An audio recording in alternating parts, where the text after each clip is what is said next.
Buenos días, Iñaki. Buenos días. Hoy tenemos con nosotros a Iñaki Pertusa. Iñaki es de Deusto, estudió ADE en Deusto, también es de MBA por IS. Trabajó como consultor de estrategia en B+I hasta 2015 y en 2015 es cuando no emprendes en ese momento, pero sí que empiezas a dar los primeros pasos para emprender eh, a través de lo que luego se llamaría Decidata, ¿verdad, Iñaki? Exacto. Bueno, emprender si es la dedicación exclusiva a un proyecto empresarial desde el minuto uno en el que dejo la compañía, porque empezamos a construir el proyecto desde ese momento, pero es cierto que el nacimiento oficial, digamos, en el registro mercantil es 2 años después, porque durante esos 2 años lo que hacemos es un proyecto con una compañía industrial que es Arteche para demostrar y demostrarnos que el planteamiento que teníamos como compañía, que era ayudar a directivos a tomar mejores decisiones basadas en datos, había negocio, ¿no? No solo era una idea que creíamos que era buena, sino que realmente había una oportunidad de negocio. Ajá. En ese momento, vamos a hablar sobre todo de lo último que has montado, que no es Decidata tampoco, es otra cosa que ha venido después, pero sí me gustaría detenerme un poquito en ese momento, porque es quizás el momento en el que tomas una decisión más radical. Ujú. Mira, hasta entonces trabajabas por cuenta ajena, Así es. tenías una nómina, tenías una seguridad, etcétera, etcétera, y en ese momento es cuando decides prescindir de esas seguridades Sí. y empezar a montar un proyecto propio, Ujú. aunque no fuera solo tuyo. Sí. ¿Qué es lo que te motivó para tomar esa decisión? ¿Qué es lo que más Hombre, te el influyó? elemento fundamental, fundamental en mi caso es el desarrollo profesional. Es decir, yo venía de terminar justo un MBA, que estás con gente de muy altísimo nivel, que hay una proyección de salida muy relevante que luego se va depreciando en el tiempo, ¿no? Es decir, tú eres más interesante según acabas el MBA y a medida que va pasando el tiempo desde que has acabado el MBA, pues tiene menos relevancia, ¿no? Pero lo que sí que me generó esa formación, que al final fueron 2 años compaginando trabajo, familia, me caso en medio, mi mujer se queda embarazada, bueno, pues un poco el totum revolutum es esa necesidad de seguir asomándome a nuevos retos, ¿no? También es cierto que yo también hago un cálculo, ¿no? Y una situación familiar, económica, y veo que tengo un cierto colchón, un cierto espacio para poder arriesgar, y con la evaluación riesgo-beneficio y con una cierta inconsciencia, porque tampoco, pues bueno, pues me lanzo con un socio que es Pedro Ruiz Aldasoro y al que luego se suma Gonzalo Artiach Happy para crear un proyecto, ¿no? Que yo creo que estábamos también y seguimos estando en un mercado de muchísima incertidumbre, un mercado en construcción en el que la expectativa la hemos ido creando paso a paso porque tampoco había una capacidad de poder medir cuánto es el mercado o cuánta cuota de mercado queremos tener, ¿no? Pedro Ruiz Aldasoro es el ideólogo entonces de ese proyecto, Sí, ¿verdad, sin Iñaki? duda. Pedro es Pero una persona. Pedro está asociado a proyectos de índole muy creativa, vamos a decirlo, del mundo medios de comunicación también, ¿no? Porque él trabajó en productoras de televisión, está muy relacionado con ese mundo. Entonces, este proyecto no era de creatividad, ¿no? O sí, Bueno, yo, o yo estoy creo que más, equivocado yo. yo más que de creatividad, creo que Pedro está siempre con un pie en el futuro, ¿no? Es una persona ya Ajá. en el final de su carrera profesional, pero que ha sido un inquieto toda su vida y sigue siéndolo, y es capaz de ver, bueno, pues unos años antes de que las cosas vengan, ¿no? Es decir, yo me acuerdo cuando nosotros empezamos en el 15, poníamos un subtítulo que era Decidata, ayudándote a tomar mejores decisiones, ¿no? Que ahora se ha convertido en un estándar en el mundo de la analítica avanzada de la inteligencia artificial. Pero en el 15, que se hablaba de Big Data, migraciones, sobre todo había mucha migración a nube, mucha infraestructura, hablar de decisiones era muy rompedor, es decir, porque a nosotros nos derivaban al director de tecnología, al CIO, al director de sistemas, y nosotros decíamos, oiga, mire, que nosotros no queremos hablar con el tecnólogo, queremos hablar con el director general o con el director de negocio, ¿no? Y el director de negocio me decía, mira, esto que trae de inteligencia artificial, el machine learning, no sé qué, que lo haga un tecnólogo que yo no tengo ni idea, ¿no? Y casi 10 años después, creo que ya hay una conciencia en los propios directores generales, consejeros, propietarios de compañía, en que esto es una tecnología que no puede estar en manos de un tecnólogo porque afecta al núcleo del modelo de negocio de tu compañía y por lo tanto es el directivo el que tiene que tenerlo, ¿no? Eso Pedro ya lo veía en el año 2015. Yo no, yo lo he ido viendo a través del trabajo que hemos ido haciendo con Decidata, ¿no? Y yo creo que Pedro siempre ha tenido esa visión de futuro de lo que puede, de hacia dónde Pero puede ir. algo tenías que ver, ¿no, Iñaki, para tomar una decisión tan radical? A ver, en estas cosas yo que, joder, la escuela de negocios, el caso siempre te lo explican muy secuencial y con una visión, ¿no? Yo, mi realidad es que yo no tenía una visión de largo plazo, es decir, nunca hubiera dicho que Decidate iba a ser hace 10 años lo que iba a ser hoy. Creo que ha sido una idea, una cierta fe en un camino que el mercado nos ha ido reconociendo, no sin dificultades, no sin tener que lucharlo, no sin complejidades en el proceso, pero que yo creo que hemos ido viendo un poco sobre la marcha, ¿no? Con un destino claro, un norte, pero cuando vas en el barco sin saber muy bien si voy a ir por aquí, por allí, sé que tengo que llegar a un destino, pero luego el camino concreto lo hemos ido construyendo. Con lo cual, eso del directivo que tiene una visión y la consigue y luego lo explica, yo creo que no existe y en mi caso, desde luego, no ha sido. A mí me gusta mucho este Vaughan, el de inglés, el que da Sí, sí. inglés, cursos y tal, este dice, mira, yo lo que hago es me expongo a muchas cosas, porque como no sé por dónde va a ir, me expongo a muchas cosas y cuando veo que una va teniendo potencial, me enfoco 100% en ello para conseguir que salga, ¿no? Y a mí esa filosofía me gusta mucho y es la que seguimos, ¿no? Sí, sí, sí. Entonces, os empezáis os lanzáis de alguna manera, empezáis a montar eso. Me has dicho que empezasteis con una empresa que estaba interesada en que Sí. pudierais aplicar vuestras teorías, digamos, vamos a Sí. llamarlo teorías en ese momento. Esa empresa es Arteche. Imagino que el proyecto dio frutos, porque si no, no habríais seguido, ¿no? Bueno, primero, antes de ir al Teche, claro, como nosotros no teníamos ni metodología ni nada, hay un tema también de suerte, ¿no? En el camino, en estos procesos. Es decir, nosotros lo que hacemos antes de tocarle la puerta a Arteche es ver qué empresas hay en Europa que estén haciendo lo que nosotros queríamos hacer, ¿no? Y por tamaño identificamos una en Holanda, en Ámsterdam, que se llama My Company, bueno, ahora ha sido adquirida, ha cambiado de nombre, y nos fuimos Pedro y yo, como Paco Martínez Soria, a Ámsterdam. Nos alquilamos un hotel al lado de la oficina de estos tíos, les tocamos la puerta y les dijimos, buenas tardes, queremos montar una compañía como la suya en España, ¿no? Y les debimos hacer gracia porque nos recogieron, estuvimos casi una semana allí, nos explicaron su metodología, bueno, fueron muy abiertos y entonces vinimos ya con la idea de decir, joder, pues lo que pensamos nosotros ya hay gente haciéndola, ya llevan unos años, van en la línea que a nosotros nos gustaría y entonces volvemos y tocamos la puerta a varias empresas para decirles, mira, tenemos esta idea, queremos hacer esto, hoy os lo hacemos gratis, sin coste. Decimos, esto costaría Sí. tanto, pero no os lo vamos a cobrar. ¿Vale? Tampoco decimos gratis, ¿no? Porque cuando dices gratis no vale. Entonces dijimos, esto vale, creo que eran 95.000 euros, un proyecto, pero no te los vamos a cobrar. Y tocamos varias puertas y Arteche nos dijo, oye, pues me parece interesante. Aquí hablamos con Roberto Ortiz de Zárate, que en ese momento llevaba la unidad de transformadores de medida, y me dijo, a mí me interesa un tema de calidad en producción.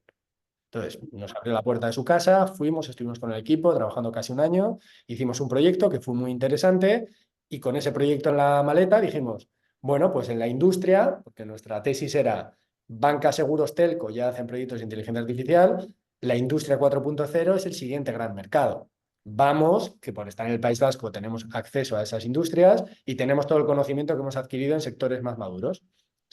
Entonces, terminamos el proyecto y en el año 2016 empezamos a tocar las puertas de pymes industriales. Casi 110 empresas visitamos. En este Happy se había incorporado ya. Íbamos Happy y yo con la maleta, 110 empresas industriales. Cero contratos. Cero contratos. Te Sí, sí. imaginas que estás un año tocando puertas, cero. Cero rosco, ¿no? Eso, Ajá. o tienes resiliencia o estás jodido, ¿no? Entonces, a final del 2016... Menos mal que happy es happy, ¿no? Porque eso, Sí, sí, sí, sí. ese nivel de frustración constante no es fácil Sí. de Además, resistir. salíamos, lo que te da la inexperiencia o el esto, ¿no? Salíamos de las sesiones, claro, nos recibían, había interés, nos escuchaban y decían, joder, aquí hay un contrato, este sí que lo firmamos. Cero, cero, cero, cero. Y al final del 16 sale el Vizcaya Open Future, que lo ganamos nosotros y que es un único ganador. Y luego formamos parte de la primera edición del Vine 4.0. Primero con Euskaltel, que confía en nosotros para hacer un proyecto relacionado con la fuga de clientes. Y luego con la planta de Mercedes en Vitoria, que acaba convirtiéndose en un cliente de largo plazo. En el caso de la planta de Vitoria, ¿qué es lo que estáis haciendo con ellos? Bueno, aquí no Es podemos contar confidencial. detalles, solo podemos decir que trabajamos Vale, con vale. ellos y en un área relacionada con la calidad, entre otras. seguís trabajando con ellos. Seguimos trabajando con ellos, sí. Sí, sí. Bueno, Euskaltel, el problema es que ahora esas cosas las hacen desde Madrid ya.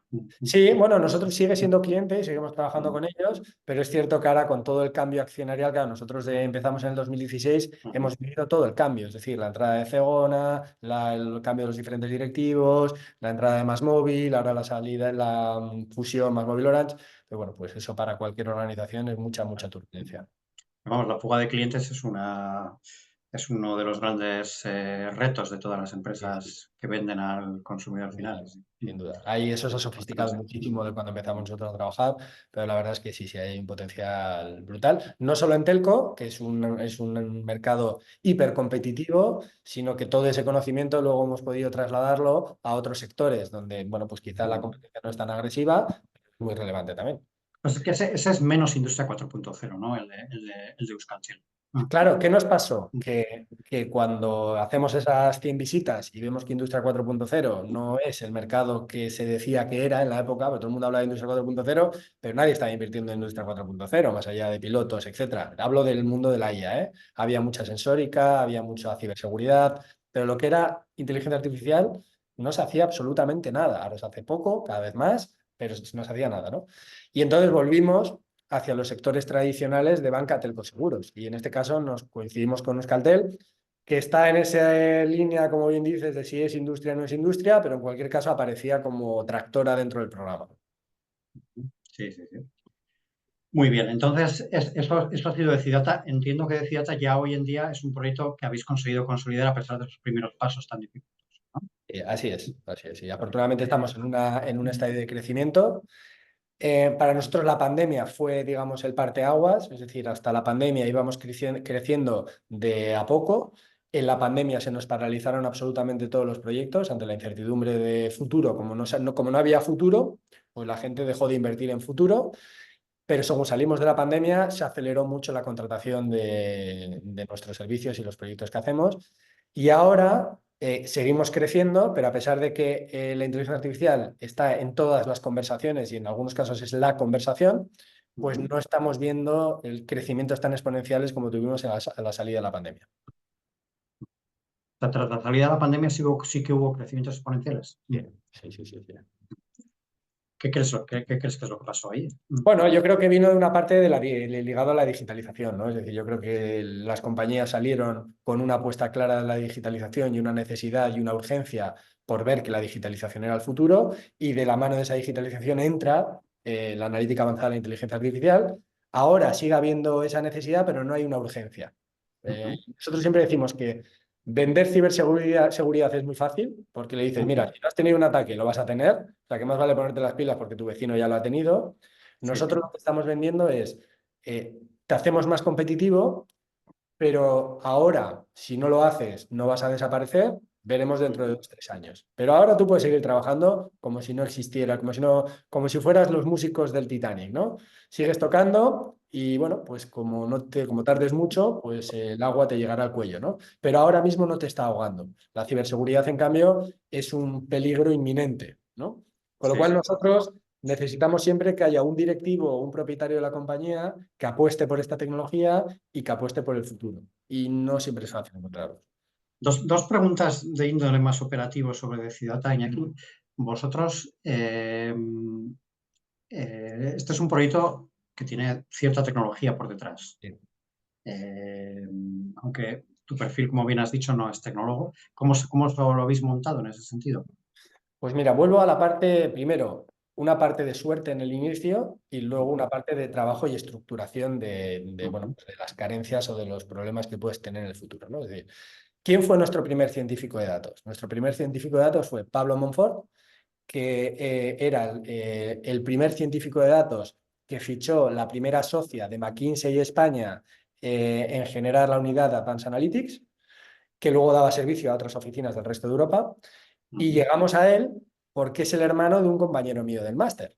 Y un día, tomando una cerveza, le digo yo a mis compañeros del máster, pues mira, estoy montando una empresa en inteligencia artificial, hemos ido a Ámsterdam, hemos visto una empresa que nos ha gustado mucho, y me dice un compañero, pues yo, mi Bueno, hermano, entonces lo llamaréis Big Data más que inteligencia artificial. ¿no? Bueno, le llamamos Advanced Analytics o Machine Learning. Machine Learning la gente, el más friki lo pillaba, pero le llamamos Advanced Analytics en el momento. Ujú, Y me dice mi compañero, pues mi hermano yo creo que hace cosas de esas de datos.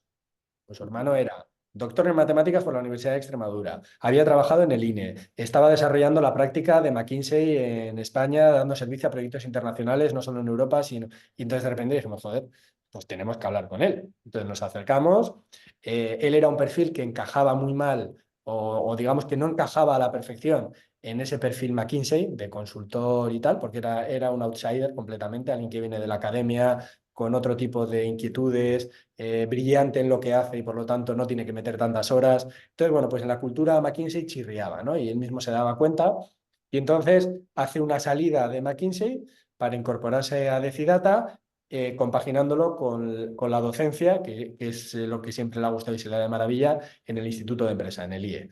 Entonces, empezamos con Pablo y enseguida nos damos cuenta que no podemos tener una dependencia tan absoluta del perfil técnico a medida que vamos desarrollando proyectos. Así que creamos una comunidad que luego lo unimos, si te parece, con ese proyecto que ahora que tiene vida propia, ¿no? En su momento fue una necesidad donde podemos buscar perfiles tecnológicos por si necesitamos nosotros crecer como equipo o si los clientes con los que trabajamos necesitan perfiles de este tipo, ¿no? Entonces, cogimos un ejemplo que era Kaggle, que es la gran comunidad de científicos de datos del mundo, que luego la compró Google en el año 2017, y dijimos, ¿y por qué no hacemos un Kaggle en español? ¿No? Ya sabemos que el inglés no es una barrera, pero sí que veíamos que había un elemento cultural por el tipo de compañías que se presentaban. Es decir, cuando nosotros miramos qué empresas españolas se presentaban en Kaggle, pues nos encontramos el BBVA que había hecho algo y Santander. Vamos a Santander y nos reunimos con los responsables y decimos, oye, ¿por qué hacéis proyectos en Kaggle? Y nos dicen, no, pues para que nuestros equipos se puedan comparar con otros equipos internacionales. Pero no había una lógica de publico problemas empresariales para que me los resuelva una comunidad, ¿no? Que eso es muy anglosajón. Y entonces Vale, dijimos, Kaggle que se escribe K de K-A-G-G-L-E, kilo, ¿no? A de Andalucía, doble G, L, Vale. Kaggle.com. Muy bien. Y Ujú. entonces montamos esa plataforma que la hemos ido alimentando durante estos años. Hoy en día tenemos casi 3.000 usuarios en una comunidad de LinkedIn. Copurus es una organización independiente de Decidata con un liderazgo independiente y lo que buscamos con Copurus es pues lo mismo que Kaggle, generar una comunidad en la que pongamos en contacto científicos de datos y perfiles técnicos en torno al mundo de la inteligencia artificial con empresas, universidades y otras instituciones que bien necesiten un talento puntual para resolver un reto o bien necesiten incorporar ese talento como parte de sus equipos. ¿Y cuál es el modelo de negocio? Bueno, el de Kopuru es muy fácil, es un marketplace. Es decir, un marketplace es un sitio donde se encuentran la comunidad de científicos de datos con la comunidad empresarial y el modelo de negocio viene determinado por el pago que hacen las empresas por tener presencia y visibilidad en la plataforma. Oye, yo quiero vincular mi marca al concepto de inteligencia artificial y lo que se llama ahora employer branding, ¿no? Es decir, que la gente que tengo que captar pues vean que yo tengo una sensibilidad y estoy en los canales donde ellos están, ¿no? Con lo cual las compañías pagan por estar presentes ahí. El segundo punto es, las compañías pagan por tener acceso a ese talento, es decir, esto es una comunidad cerrada, privada en cierto sentido, y las compañías que quieren acceder a ese talento pagan por acceder a ese talento. Y la tercera vía de ingresos que tiene Copuru son los retos. Oye, una compañía quiere poner un reto que tiene un problema que quiere solventar en base a inteligencia artificial con un talento de primer nivel que compita entre ellos para darte la mejor solución, pues también pueden poner retos y Kaggle organiza, estructura, lidera esos retos y cobra a las compañías por organizar esos retos. Muy bien. Entonces es un proyecto 100% de Ciata. No, es un proyecto independiente de Cidata donde compartimos socios, pero que es un proyecto que tiene su vida. O O sea, sea, no es un compartís proyecto, socios, pero es un proyecto independiente no, que nace de no Cidata. todos los socios de Ciata están en Sí, vuestro lo que proyecto. pasa es que en Copuri hay más socios.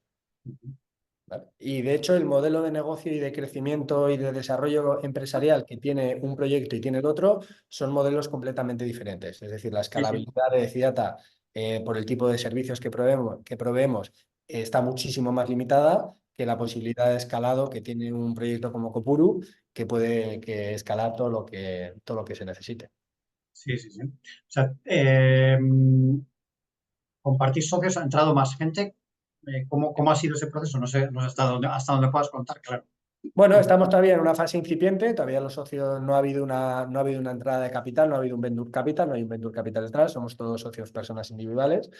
Y lo que estamos ahora es en una fase muy incipiente del proyecto de empuje. Todavía no hemos llegado en la fase de meter gasolina de crecimiento, ¿no? Entonces todavía estamos en la creación de la comunidad espejo, es decir, el foco ha estado en generar esos 3.000 usuarios tecnológicos. Ahora estamos construyendo la comunidad empresarial, que es la que tiene que proveer de los recursos y de la facturación, ¿no? Ya factura la compañía, todavía algo testimonial, pero la idea es cuando tengamos algo más testado ese modelo, pues empujarlo para convertirlo en un CAGR. ¿Y tú te vas a dedicar a ello por completo? ¿Cuál es No, no, yo estoy bueno, Iñaki?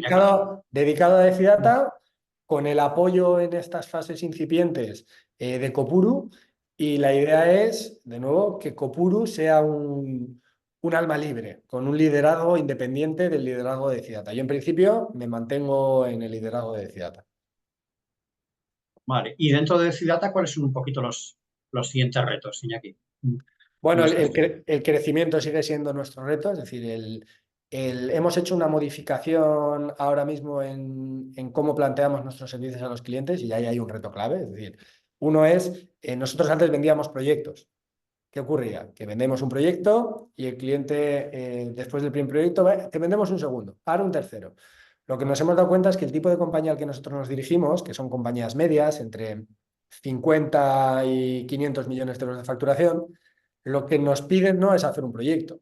Lo que nos piden es que les ayudemos en el proceso de incorporar la inteligencia artificial dentro de sus compañías. ¿Vale? Nosotros venimos de haber trabajado en la grande, en las IBEX, Seguros Santa Lucía, Euskaltel, la planta de Mercedes, Catalana Occidente, Seguros Deslas, Verti Seguros, y ahí nos dimos cuenta que éramos uno más. Había un equipo tecnológico que decía, a ver, 4 proveedores que me puedan hacer tal proyecto. Y tú vas ahí y eres uno más de la lista. Es muy difícil, sobre todo para alguien que no está muy metido en el mundo de la inteligencia artificial, diferenciar planteamientos muy parecidos, ¿no? De algo que además no conoces, pues te parecen todos iguales. Tú si no sabes de vino, te ponen 4 botellas de vino tinto y las 4 son iguales. Uno puede ser un vino buenísimo, otro un vino regular, un vino malo, todos son tintos, todos vienen en botella, todos tienen alcohol y por lo tanto es muy difícil separar, ¿no? Entonces nos dimos cuenta que nuestro valor no está en hacer proyectos tecnológicos excepcionales, que los hacemos, sino en ayudar a esos equipos directivos a hacer proyectos, nosotros a liderar esos proyectos en el principio, pero ayudarles a que en 3 años sean ellos los que lideren ese proyecto, ¿no? Con lo cual, el primer reto para nosotros es eh, convencer al mercado de que nosotros no somos una compañía de proyectos, que somos un partner de inteligencia artificial, ¿vale? Y ahí hemos hecho una oferta, bueno, paquetizada en 3 años, con una serie de servicios en función de la madurez de la compañía. Y ese es un reto importante para nosotros. El segundo reto que es importante para nosotros es ocupar el espacio de la inteligencia artificial en España. Hay muy pocas compañías en España que hayan hecho el número de proyectos y la complejidad de proyectos que tenemos nosotros. Y hay muchísimos sitios donde no existimos porque lo hemos hecho muy a la vasca, muy de hacer bien el producto, compromiso, no sé qué, no sé qué, no sé qué, y no lo hemos contado a nadie, ¿no? Con lo cual, ocupar ese espacio también es un segundo reto para nosotros, ¿no? Y el tercero, que es un reto ya de sector, es la construcción del mercado, porque este es un mercado que se habla mucho, pero se contrata poco. Con lo cual hay un reto de generación de mercado en Euskadi en primer lugar y en el resto de España como segunda vía, ¿no? ¿Funciona ya la industria 4.0 de la que hablabas al principio? Es Bueno, decir, ahora, nosotros, ahora cuando vais a visitar a una empresa hay más posibilidades de que os contraten.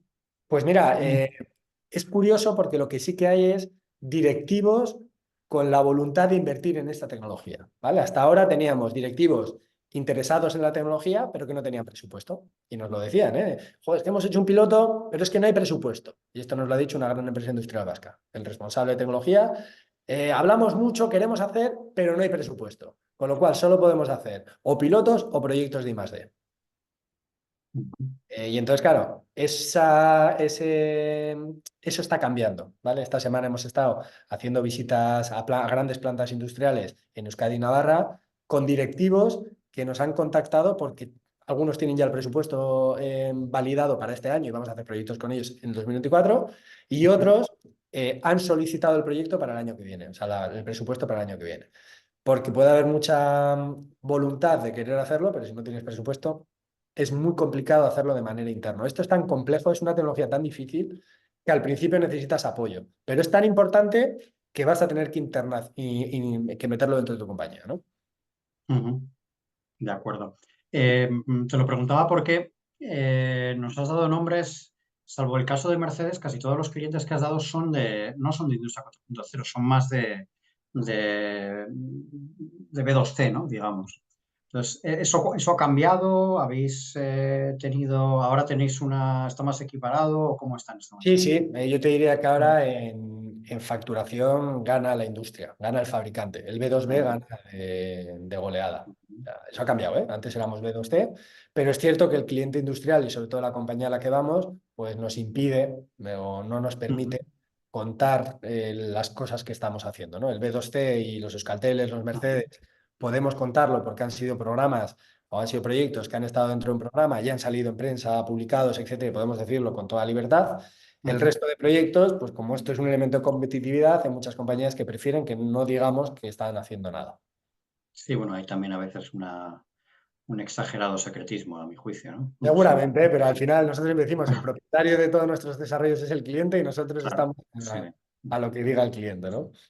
¿Qué tipo de cosas se demandan ahora mismo? O sea, sin personalizar, sin decir, este te manda tal, pero ¿qué tipo de cosas? Pues mira, Lo que pide depende del lo que pide sector. lo que pide Depende, sí, depende mucho del sector. Es decir, ujú, en industria, las ujú, principales áreas son planificadores de producción, es decir, nos hemos encontrado que las planificaciones de producción en muchas compañías, grandes y pequeñas, dependen muchísimo de personas clave que se están jubilando, personas clave que abandonan la compañía, personas clave que se cogen una baja de paternidad y todas esas, bueno,